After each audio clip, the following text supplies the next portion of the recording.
tunaweka nyumbani, alafu hata hapa tunanunua kidogo kidogo, unaweka unapata chakula. Sio mboga peke yake, tunakausha hata ni carrot. Tunakausha hivyo tunakula hata cabbage. Sasa hii challenge tunayo kwa seed bank ni tunakosa containers za kuweka mbegu.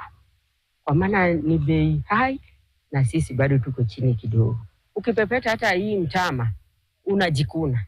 Na wale sijui nifuseme ngozi rahisi, unapata wengine wanaweza kuwa na rashes. Hiyo sasa ni changamoto.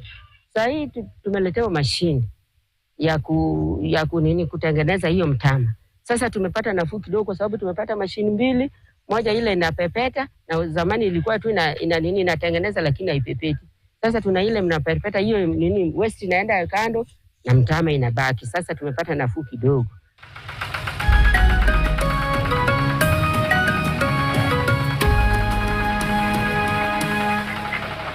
That's beautiful. Tunakausha mboga. And sometimes you ask yourself, even some of these measures in terms of value addition, there's a lot of public questions. Ukikausha mboga, itakuwa tamu vile inakuanga, for example, you know? And such engagement. That's why we have Dr. Carlo Fata, actually who's the global lead at CGIAR. They're talking about indigenous crops and value addition actually to these indigenous crops. But you laid a very good foundation why there is a case for indigenous crops. Now, we are in the ecosystem that we are right now. Almost 80% of the food that Kenyans eat actually is from a smallholder farmer. And it seems that is the right target if at all you are to start change, target smallholder farmers. So talk to me about how indigenous intervention can marry together with the small farmer ecosystem to produce the change that we want to see? Thank you. Yeah, that's a very, very good question. And in fact, these are the farmers that we need to target because that's where the food comes from. And maybe, sorry, I'm not answering your question. I'm just answering by making other cases because there is another statistics, and then I promise I'll stop with numbers, that tell us about the power of smallholder farmers. So globally, it's not the case of Kenya, but globally, 75% of arable land is managed by big farms. And the big farms means 1% of the total farmers manage 75% of the total land, thinking about inequalities. Mm-hmm. And yet, the smallholder, the real smallholder, then there is the middle size, they manage about 12%, 13% of the global arable land, and then they produce more than 25% of the global food. That means that the small farm is more productive on average than the big farm because with smaller pieces of land, they can still produce more of the food that we consume. Mm-hmm. And that, of course, is much more true for the Kenya case where the majority of the food comes from the smallholder. Now, what the smallholder grow is based on the type of policies and incentives that they have. And so if there is an encouragement or if there is a supply of improved seeds and fertilizer, this is the way they will go because they need to have families and they need also to give food to their family. So my personal view is that we need to incentivize the smallholder farmers to transition towards more sustainable farming. And that is what we are trying to do in Vihiga and Kisumu counties, particularly with this Nature Positive project. We want the farmers to farm with nature. We want the farmers to farm following the same principles of the ancestors, their fathers and grandfathers. We want the farmers to use their own crops, but we want them to do it the modern way. What does that mean? It means that we are conscious of how the ecosystem works. So when you talk about a modern farm, a sustainable farm, that farm needs to have a system of recycling nutrients. So that farms need to have animals. In our farms, we are putting, it's Western Kenya, Lake Victoria, fish ponds are an important part. Then you have the chicken, and then you have the cows and the cattle. And this is very important because if you have these three components, you can produce your own biofertilizer, combining the plant waste, the vegetable waste and the animal waste. And then you can make and mix and design in very different ways depending on the needs of the soil, so that you can create your own biofertilizer that is well adapted to what you want and you need to plant. So this animal component for a circularity in the farm is very essential, because this is how nature works. Nature recycles, reuse, doesn't waste. The second element is that you need to diversify the production. In a modern sustainable farm, you cannot produce only one crop. And why is that? Because the crop needs nutrient. And if you always plant maize after maize after maize after maize, what happens is that all the maize will take all the nutrients in the layer where the roots are, and never allows the soil to regenerate. So you need to do a number of things. You need to alternate maize with other crops. You need to plant other crops with maize, for example, legumes and the cereal, maize with beans or other type of legumes. And then you need to rotate. And then you need to have your trees, because the trees are important, well, for the animals, because they offer shade, but also because they help enriching the soil and they help attract the pollinators, which is another component of the biodiversity that is very important to sustainable farming, because they help, of course, pollinating the trees and the crops that are not self-pollinated. So you see that a sustainable farm will have to have a number of dimensions that are very diverse, but they all work together towards having more biodiversity in terms of crops, more biodiversity in terms of pollinators, and more biodiversity in terms of soil. Because there is a dimension that normally is not very well known, but the soil has a lot of biodiversity. Thousands of species. Yes. If you take a spoon of soil, it has more small bacteria, fungi than the entire human population on Earth. Just a spoon of that. Yes. And the problem is that when you pollute the soil, when you put too much pressure, when you plow too much, you kill that diversity.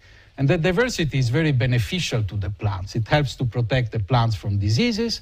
It helps the plants to absorb better the nutrients, so they become stronger and more vigorous. So we also need to take care of this soil biodiversity, and that's why we need to manage the soil sustainably. And the soil biodiversity is nurtured by the above ground biodiversity. So the more the crops that we put over this soil, the more the soil biodiversity will benefit from it. And the more you have the soil biodiversity, the more the crops benefit from it. Okay.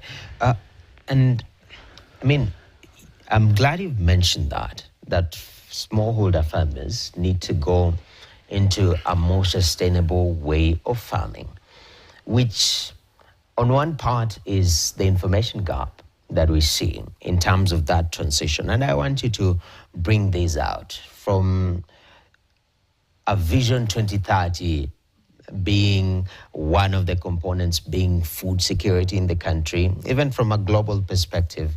When we look at SDGs, food security features there very prevalently. You start asking, most likely we need to have interventions. One part is the information gap you mentioned. Maybe somebody doesn't know how to transition. What are these barriers that are stopping smallholder farmers to go into this new way, a sustainable way of farming? Even before we talk about indigenous crops, but going more sustainable. What are some of the barriers that you've seen?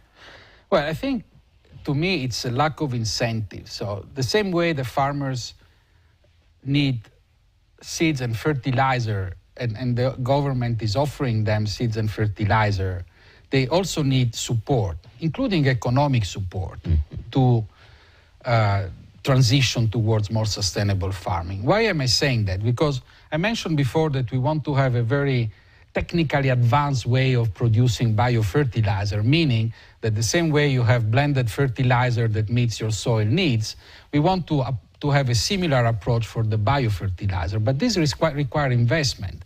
You cannot just put all your waste in a hole and then pretending that this becomes a good biofertilizer that match your soil needs. You need to work in a much more technical way. So there are two steps that need to happen. First of all, you need to stimulate the entrepreneurship in the farming community, so they need to understand that this is business.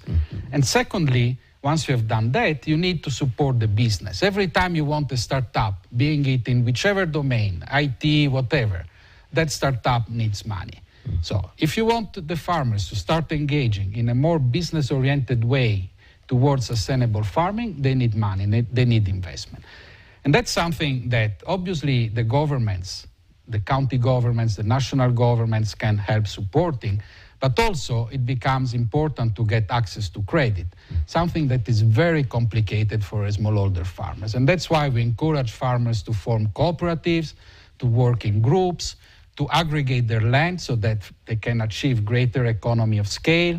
And if you have a 50, 60 acres farm, advanced agroecological farm, the way we are trying to develop in Kisumu, for example, in Nyando, then you have an asset, and then you can start working with the banks and finance institutions to try to get loans, hopefully at a good rate. Yes. And then you can keep investing on your farm. You can improve your infrastructure, and you can improve your capacity to produce in a business-oriented way. Definitely. What we have done with the farms, and that is very important, is to engage them really multiple workshops. We want to understand what is their aspiration, what is their vision, and how we can, what kind of crops, according to their traditional knowledge. So this is where you bring tradition with modernity, can work better. What do they know about the nutrition of those crops? Because nutrition, we mentioned earlier, is a very important component of this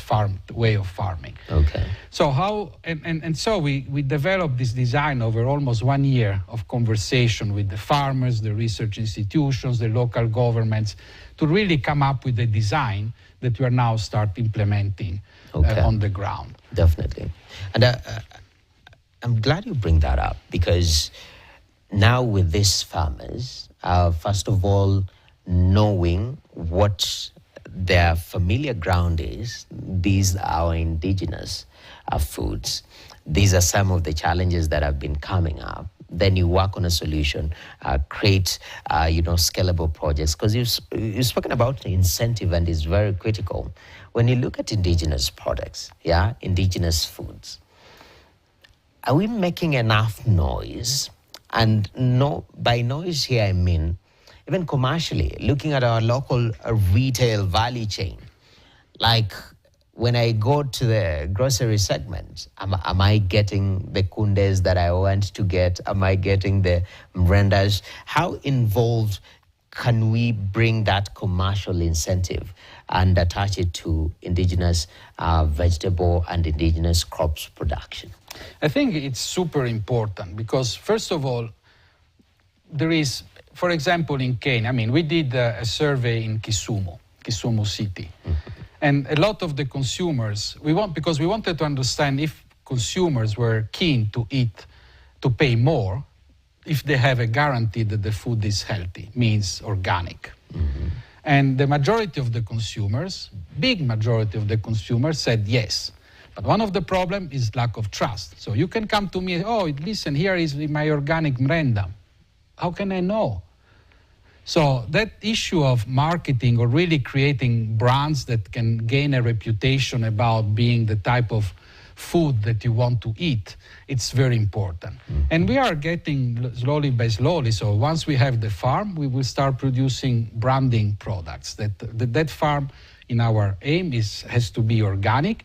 It may not be organic from day zero because probably the soil needs some additional fertilizer. But as we start restoring the soil and we start restoring fertility, our ambition is that those farms need to become fully organic.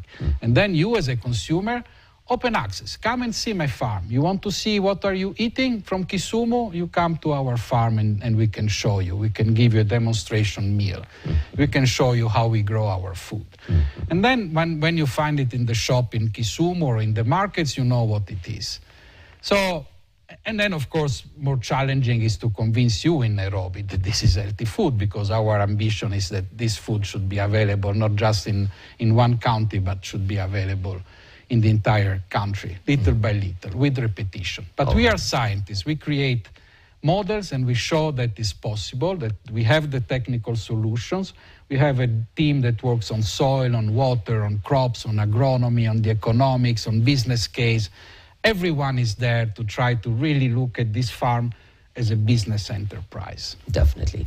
And as a country, the biggest conversation, since our economy is very agri-backed, is the issue of value addition. For the longest time, even when you look at our biggest exports, for example, tea, exporting raw tea, and we're losing a lot of values in an environment. I mean, a lot of value in an environment that we need to create jobs. We're letting that go with exporting. So value addition becomes very critical in any agricultural ecosystem. When you talk about indigenous crops, how much room do we have on matters adding value?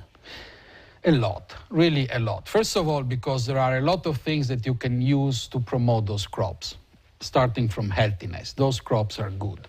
We work with private companies, small and medium enterprises in Western Kenya that make blended flour for different type of conditions. So you have blended flour for people who have diabetics, so low glycemic content. You have blended flour for people who cannot take different types of conditions. And I think so that is one way to really promote that.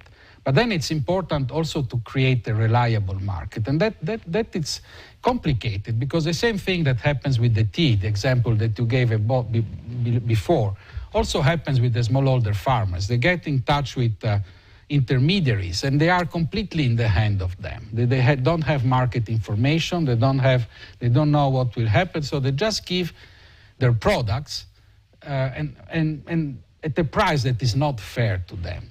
So what we are also working with the farmers, and we've seen in the service before, is to really give them the tools to start not only to farm and produce, but also to sell. So we gave them small millers, so they can also make their blended products out of those small millers, and then they can start selling something that is already packed. So it is already a product to which value addition has happened. And the farmers are saying that this is very beneficial to them, because even if they sell 100 bobs, still it's a very good additional income for them. Okay. And then the seeds. The seeds is the other very critical part, because you can find hybrid seeds in agrovet shop, but you can find seeds of traditional crops anywhere, unless you go to local markets. But when you go to local markets, you don't have guarantees about the quality, and you don't have guarantees about the genetic characteristics of those seeds.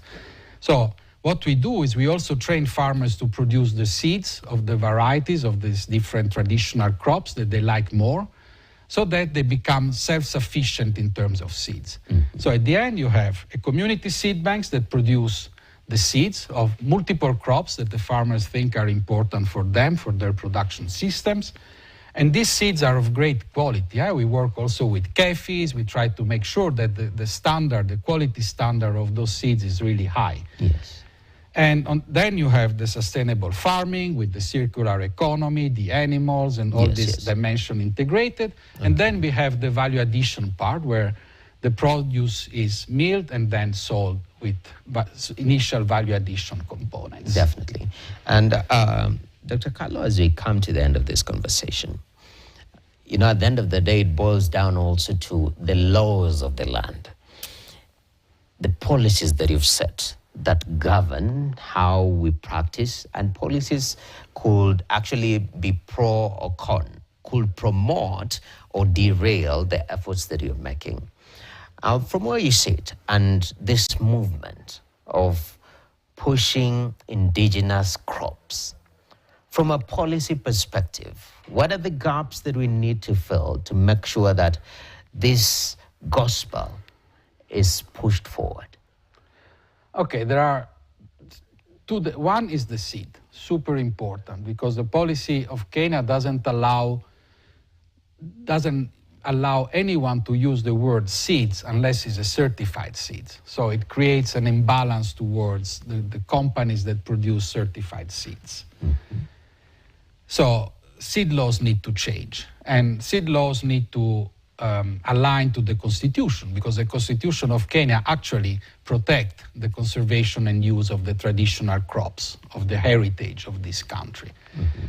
So seed laws need to be changed so that farmers can make business. Again, community seed banks need to become business, but as much as the farmers cannot even call them seeds, it's very difficult to make a business case for community seed banks. So community seed banks are business, and the laws need to align for the community seed banks to really make all the benefits that they can make from selling, producing and selling these traditional seeds. Okay.